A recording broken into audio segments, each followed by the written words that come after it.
Hi, you're tuned to KB00 Portland. I'm Stephanie Potter, and this is The Recovery Zone, a show about healing our world.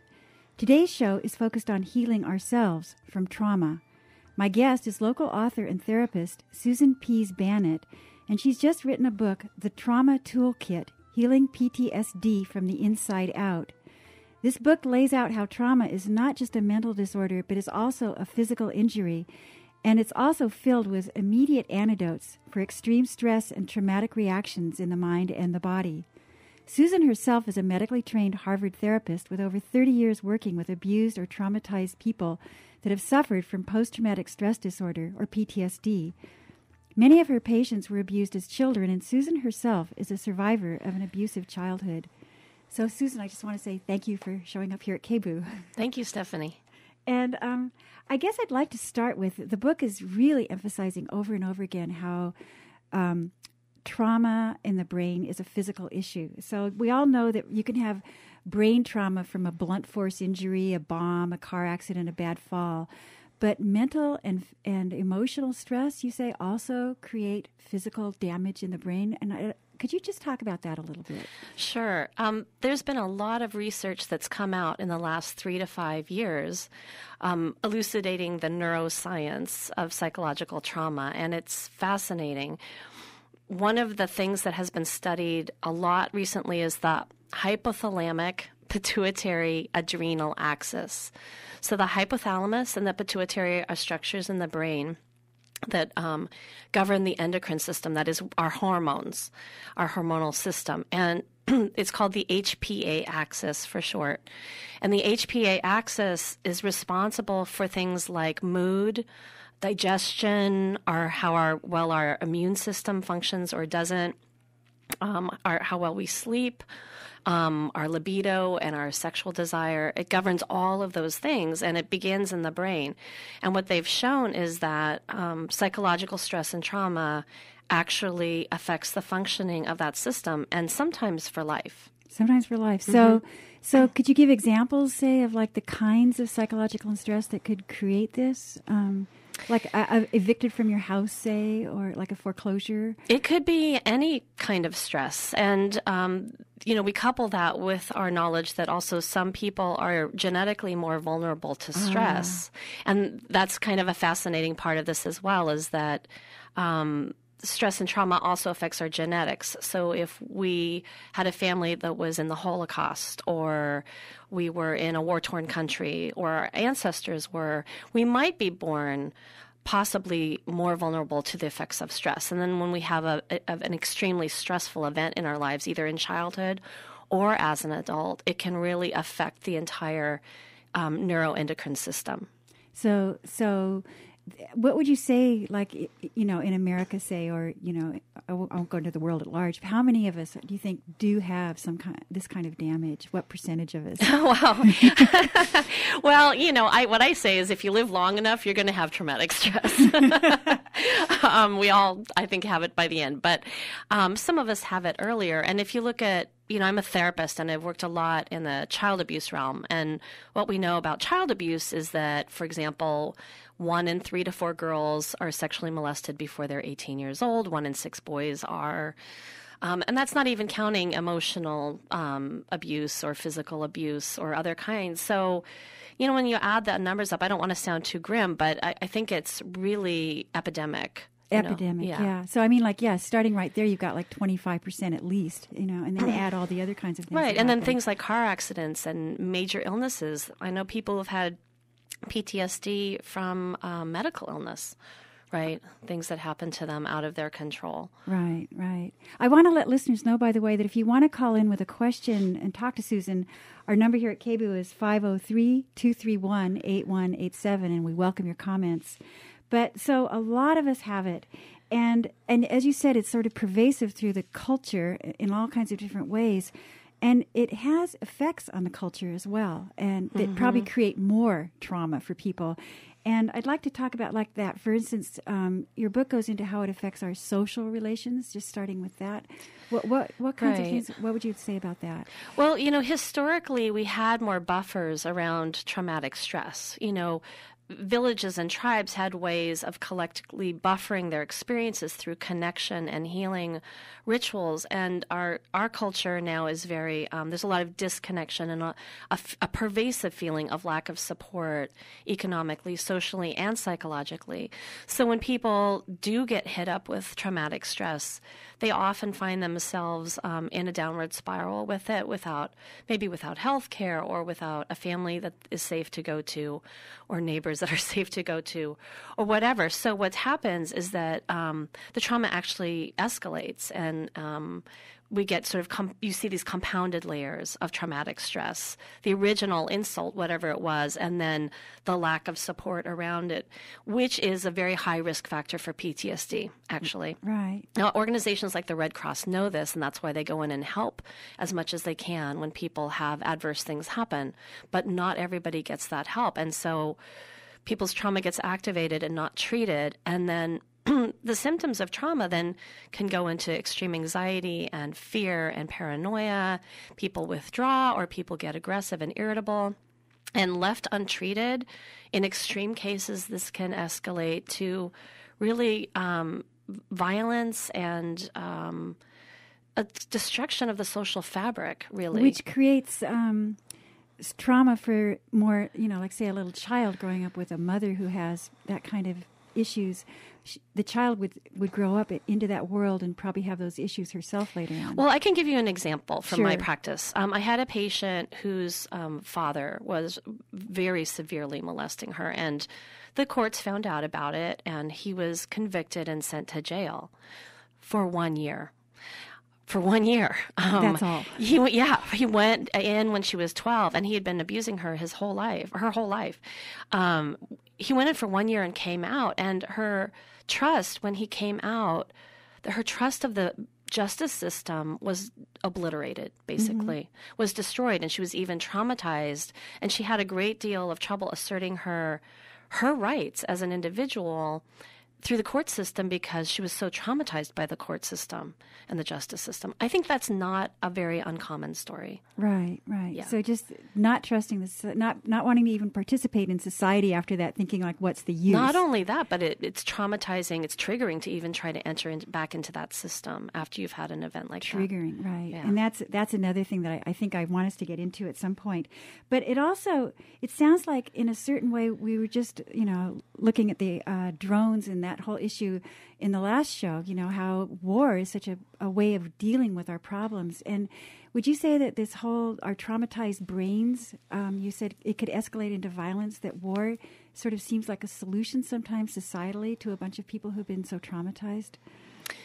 Yes. Like you don't want the short answer the short answer to that, I think, is yes, and especially in the absence of other kinds of choices and interventions, which is why I wrote this book. Like, there's something else that we can do besides do what our physical organism wants to do, which is maybe to be very defended and combative and protective in the only way that our biology knows how to do it. Right. It really becomes a focus on protect me, and I don't care about anybody else. It sounds like that in a lot of ways, whether you withdraw or whether you get defensive or whatever. But there are risks with working through this kind of trauma, and you talked about that a bit in the book, and I was wondering if you could talk about that, because you have a lot of things, especially in the beginning of the book, how people really need to take care of themselves if they're going to start looking at trauma. And could you talk a little about that? About how to take care of themselves? Well, both. Why is it risky, and then, yeah. Why it is, what are the risks involved with actually starting to look at your own trauma? Oh, sure. Okay, so the hard thing about PTSD and traumatic stress is that it's the only disorder in which a characteristic of the disorder is avoidance, right? Uh-huh. So we have kind of a rock and a hard place situation, because we know that when we start going into our trauma, either telling somebody about it or thinking about it ourselves, our symptoms tend to escalate and make us very uncomfortable in our bodies. And that's triggering again. That's the trigger, right? So it triggers this whole cascade of hormones and feelings, and what Peter Levine refers to as the trauma vortex, which is a very uncomfortable feeling of being in a traumatic vortex. Like, sometimes people actually feel like they're spinning or swirling, and it's a very ugly, negative feeling inside that people really at all costs want to avoid. And the tricky thing about PTSD is that if you've had it, no explanations are necessary. But if you have haven't had it, it's very hard to imagine how bad it is. And I've had patients who said they'd rather have cancer again than PTSD again. Wow. And you yourself have had it. I have. Yeah. I went through a period in my 40s of a few years where I had to process some material from my early childhood that was just brutal. Wow. And I had worked with it for decades with my clients. I'd worked on my own anxiety and other issues. But to go into this, I didn't realize how physical it was and how overwhelming and consuming the experience of PTSD was until I went into it myself. Wow. I just want to let the listeners know this is the Recovery Zone on KB00 Portland. I'm Stephanie Potter, and my guest today is Susan Pease Bannitt, who has written a book called The Trauma Toolkit, which is just full of things explaining PTSD and also little all kinds of stuff to help you get over it. And I'd like to say that you did manage to get through it. In fact, part of what you were getting through was writing this book. Mm-hmm. But when I read the book, a whole lot of it is actually really working with Eastern philosophy and stuff. And could you just how did you come to that as being like sort of such a solution for PTSD? Well, I became involved with yoga in the late 1980s, and I went to Kripalu and got my yoga teacher training in the early 90s. So I already had these tools. I was always very drawn to Eastern spirituality. And this was on top of your Harvard training in medical psychotherapy. Which was not that unusual. Actually, in the Harvard medical system, you'd be surprised how many people are very open to this. Some of the very first books and studies came out of the Harvard medical system. So it's a very progressive atmosphere there, and I felt very supported in these pursuits as an intern there. So that's how I got into the yoga piece, and then when I went into the trauma piece, I was also supported by a local shaman who was also a therapist and gave me a lot of tools. My own ethnic heritage is Celtic, so there's special gifts that sometimes come along with being Celtic, and I really needed to process energetically, and the shaman gave me tools to do that, and they were so helpful and immediate and fast that I started using them with my clients who, and this being Portland, Oregon, were very open and embracing of this, and they started healing faster than I'd ever seen people heal. And I thought, I have to share this knowledge with the world. I don't want to keep this to myself. This is too helpful. This is too good. And the energetic part was just one part of what you called the 5 koshas. Yes. And that the book is really basically about these 5 koshas and how they're all working in our body. Maybe you could just sort of talk about that a little bit. Okay, so in ancient yogic philosophy, they had a way to explain. They were looking for what isn't God and what is God. Mm-hmm. And they were looking at the human being and the human mind about that very deeply. And they uncovered that there were these layers or sheaths, they called it, around our central core. Sort of like a set of Russian dolls, you described it. Exactly. Yeah. Like Russian, if you can picture Russian nesting dolls. And the outermost layer is our physical body, which is, they call the food body, which is made of food and becomes food. Then they have the energy body, the prana body. And this is what you really worked with when you for yourself. I really wanted to present this structure to the Western mind because part of why energy therapies don't make sense to us here in the West is because we don't have any philosophy that talks about the energy body, which is very different because the other 3 billion people in the world, in China and India and the East, and all the indigenous cultures as well, all over the world, take the energy body as a given. Yeah, as I was reading the book, when we got to the energy body part, I was sort of going, well, some people might just dismiss this as new age mumbo jumbo. Right. But for you, it's a very real, they're like things like prana or breath or the breath body. Or chi. If you're in the traditional Chinese medicine system. It's why acupuncture does work. Yes, and in fact, I referred a lot of my patients to an acupuncturist that I worked very closely with for a number of years here in town. His name is Michael Berletich, and he's wonderful. Yeah. Oh, we have a caller? Okay, we'll take your call. Hello? Hello, hi. Would you like to ask a question? About what you're talking about. Some years ago, I was diagnosed with fibromyalgia and chronic fatigue immune dysfunction, and it's kind of been ignored in my medical care as a low-income person. I think this is probably involved in what you're talking about. Also, I was wondering, when a baby is being formed in a mother's body, and the mother has an awful lot of the different types of unhealthy stress, I wonder if that comes into what you're talking about. And also one more thing, from my own experience, I guess I'm thinking about, when you're delivering your baby and you don't have healthy-minded people delivering your baby, the doctors, whatever, I just wonder if that comes into what you're talking about. And also, yes, I'll end there. Okay, yeah, let me just answer, because that's a lot for me to remember. But in terms of the inside the uterus experience and the birth experience, I would say yes. And it's interesting to note that psychoanalysts and therapists for decades have actually talked about those stresses, but we haven't until recently had ways to medically explain them. And that comes back to that the neuroscience, the brain development, the effect on the entire body system. So yes, I think those things do play a part. And the first question, I'm really glad you brought it up about fibromyalgia and chronic fatigue.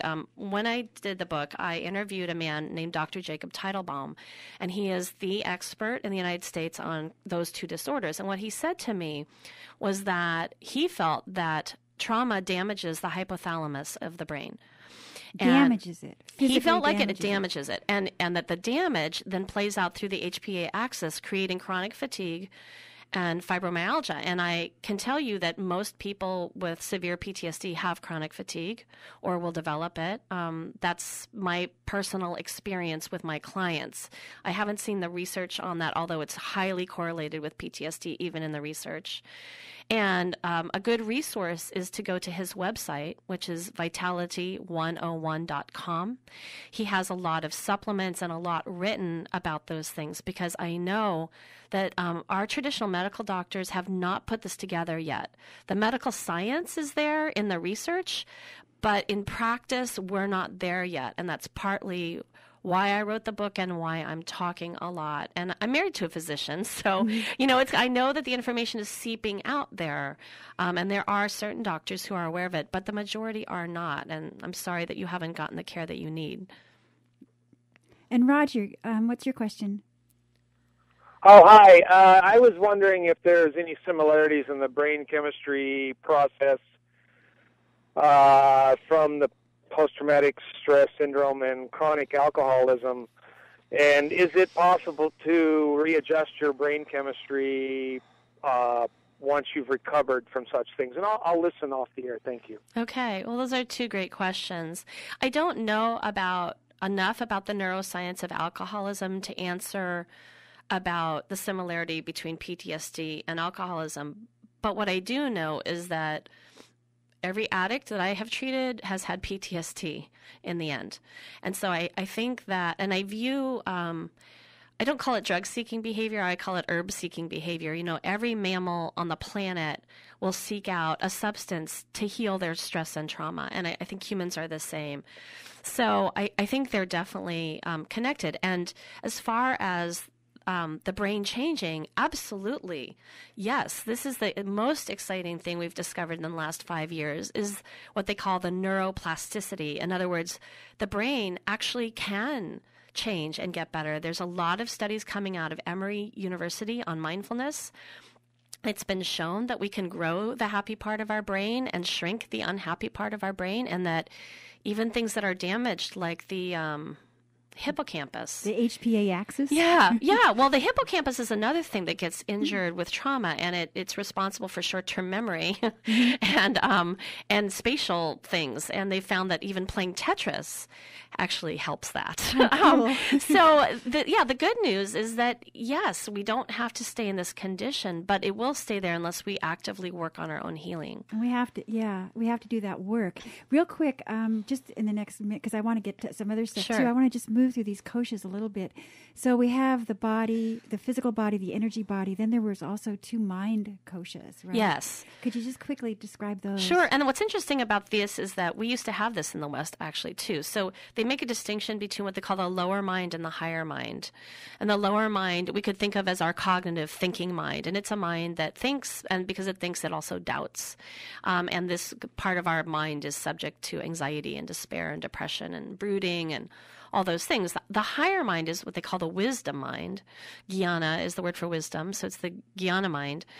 And that is responsible for intuition and flashes of insight and genius and connection. And interestingly, St. Augustine wrote about these two minds, and he called them, he called the higher mind the angelic mind.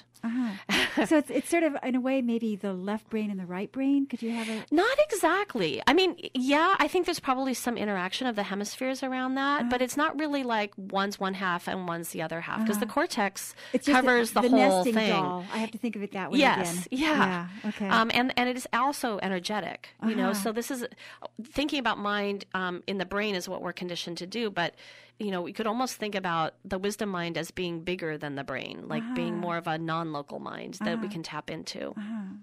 And I just want to let listeners know, again, I'm speaking with Susan Pease Bannitt, who wrote the Trauma Toolkit, and a really excellent book with tons of tips and advice and information and hugely researched. And this is the Recovery Zone on KB00 Portland, and we're still going to go another little while here, and I have a million questions, and to sort of get into a little bit with, as you were saying, we can change this. And what are some of the best ways that you would think of for working with PTSD? You address in the book working with each of the sheaths, or the koshas. The koshas, So, and I'm sort of interested with the mind koshas triggering. People need to talk about it, but it also triggers it. And I was sort of wondering if you could talk about that a little bit. Sure. Well, you know, in Western medicine right now, when we're dealing with PTSD, if you want to think about it via the koshas, we're really working with the first, you know, that most outer layer of the body through psychiatric medication, and where we're working with the thinking mind through therapy, pretty much. And it's important to make this stuff conscious, though. Yes, it is. And so then you have, you know, what I've watched over my career is we've had less depth therapies and more cognitive therapies emerging. So depth therapies would be like traditional analysis or Jungian therapies. And bringing up the memories? No, not just bringing up the memories, but really going into deeper structures of the mind. And eventually things will, emerge. I think of them like whales. Like our issues come up to the surface every once in a while, and then they plunge back down for a while again. And a great therapist will, you know, call that out. So, and then we have the bliss body, which we haven't touched on yet, which is not about mind at all, but about flow. And a lot of your audience probably has heard of the concept of flow or ecstasy. I don't mean the drug. I mean the experience of being in your bliss. Being in the zone. Being in the zone, right. And when you're in the zone, when you're in the flow, you don't really know you've been there until after you come out of it, right? When you're there, you're just there. You're blissful. And then you come out, you're like, oh, that was really amazing. And then your thinking mind kicks in again. And but back to the getting these memories or the whales to come to the surface. This is important to do, but as we talked about earlier in the show, there's risks, and a sense of safety is hugely, hugely important. Yeah, right? You know, a common mistake of people who go into therapy for trauma is thinking that they've got to pull up all their memories. That's actually not the first thing you want to do. The first thing you want to do is create stability and safety in your life and body as it stands right now. And you talked about getting grounded as part of that, too. Yeah, you need to get grounded, and you need to, sometimes I would talk with my patients about building a temporary platform to live on while we destroy the old structure. You know, you have to have some place to stand. If you try to, you know, kind of pull in all the memories, and which in a sense destroys the structure you're standing on, you have nowhere to go. And it can be devastating. I've actually seen people hospitalized for trying to remember too much too soon. What you really need to do is make sure you're safe in the here and now, and safe in your body, safe in your living situation. You're not with somebody who's abusing you. You're not on drugs, right? You have income. You have a platform from which to go and do your healing from. And, you know, trauma destroys attachment. All trauma destroys attachment.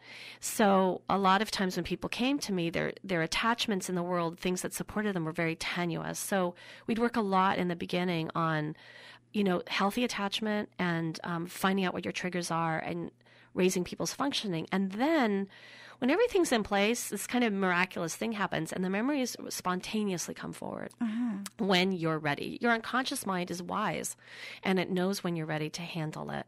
And so they just kind of come up on their own. But They you will are, come, yeah. And again, like being grounded is a sense of just really being able to feel your body. And you Yes. talked about how sometimes when you're not there, there's parts of your body that are actually just blank in a way, right?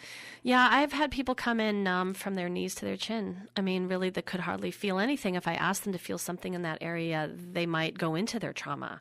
So this is a process we want to go into very mindfully and kind of assess. And if you know that you've had a lot of trauma, you probably want to get some assistance with it. But a lot of people can't find a therapist they like, or they can't afford therapy. So that's why I wrote this book, was to give people tools to manage their stress and calm themselves down and be safe. Right. While they're in this process of working through and living their life. And each chapter of your book goes through the kind of body that you're dealing with, like, say, the physical body, and then things that you can do to help really bring healing to that part of the body. Yes. Or that kosha. Yes, because there's so many things in the physical body. You can work with herbs or yoga or... Right? And you can, in the energy body, you can work with acupuncture or Tai Chi. And some things you have to pay for and some things are free, you know. And then as you're moving along, the thinking bodies, they have other things that you can work There's with. Exercises in the book that you Right. can do to work with your own mind. Right. And of course, therapy works with the mind. Okay, do we have another caller? Okay, would you like to call and ask the question very quickly because we're running out of time. Hello? Yes. Hello? Hi. Hi. I'd like to ask if the doctor would speak about the role of empathy in the healing process from trauma. Yes, that's a great question. Actually, empathy, I think, is the most healing thing in healing from trauma. There's a remarkable statement made in this book that said, and it's called A General Theory of Love, written by 3 psychiatrists, and they said the only thing that heals somebody's limbic brain is a more healed limbic brain on the part of the therapist, right?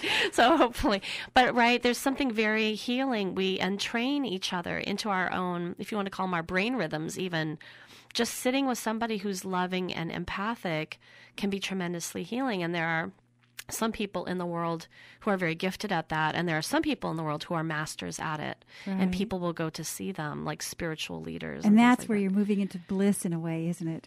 Yes, but there's an actual physical healing. I've seen people healed from just looking even at certain people. I know it sounds crazy, but it's very, very profound to be looked at and held in an empathic, non-judgmental way. Yeah.